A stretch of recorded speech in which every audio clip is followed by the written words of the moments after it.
The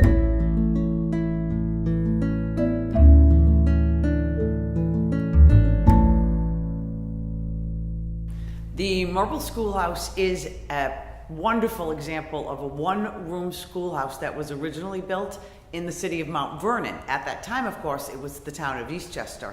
The schoolhouse was built in 1835, and it was eventually broken apart and then moved here piece by piece. It was rebuilt on this spot in 1864, and it stayed open until 1884. The Marble Schoolhouse is made out of Tuckahoe marble. At the time it was built, Tuckahoe marble most likely would have been the most accessible and probably the cheapest building material. It may have even been donated from some of the marble quarry owners. The schoolhouse was run primarily in the beginning by men. The teachers who taught here weren't allowed to be married, actually, and it wasn't until later in the years that the teachers were allowed to be married. We know that the last teacher who taught here when the schoolhouse closed its doors for good was Miss Elizabeth Merritt. She taught here for probably maybe 4 or 5 years, maybe longer, we're not sure, but we know for certain she was the last teacher who taught here, and she lived in the town of Eastchester. Probably not an easy task to teach the students who attended the one-room schoolhouse, and the reason for that is this schoolhouse actually entertained, if you will, students from the 1st grade all the way through the 8th grade.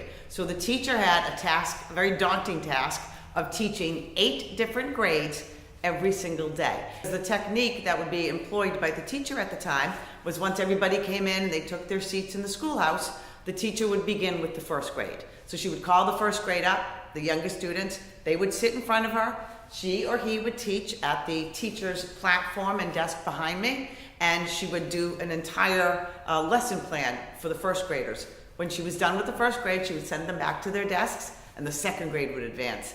And so the day would proceed like that until she had all 8 grades completed with their lesson plan. So it was probably not easy, and I'm sure a very challenging task. As the 1800s progressed, 1884, 1890, we were becoming more populated as a town.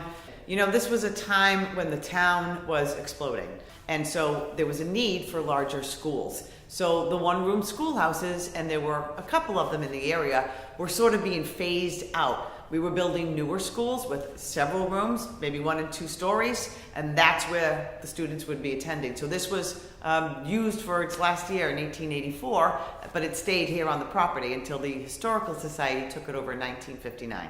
If I'm not mistaken, the New York State legislative body actually said in 1797 that education was mandatory. The town of Eastchester was ahead of the curve, though, because in the original covenant, one of the promises that those original founding families made to each other and as a small community, they made a promise that they would educate their youth. So those children were being educated before New York State even said it was law, which is pretty cool. The Marble Schoolhouse is now part of the Historical Society, home, if you will. We have this building, we have a library behind this building, and this is our headquarters. We're very proud of this building. It's part of our mission statement to keep the history of the town of Eastchester alive and to certainly educate and continue to educate our youth about that history. We use this building for meetings, we use it for events, we use it for a summer history camp, and we use it for the schools. Cottle School and many of the local schools will bring their 4th graders in here. They will actually fill this room, and we will talk to them and actually tell them what it was like to attend a one-room schoolhouse in the 1800s. Yeah, so it's a multi-purpose building, and we love it. It's a gem here in the town.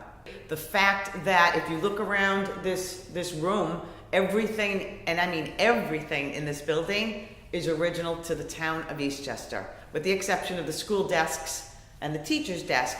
All these artifacts, all these documents, these books, they were all donated by people who lived in the town of Eastchester. So it's a piece of history. Once you step through those doors, it's a step back in time. Great lengths have been afforded to make this as unique and as original, if you will, as they possibly could. Everything is authentic to the time period. And we've done, we've researched a lot. We know what it was like to go to school here. We know what a day in the life of a student in the 1800s here in the town was like. And I think it's it's a great history gem for not even just the youth, but a lot of our seniors come and visit, and they love to come into this room.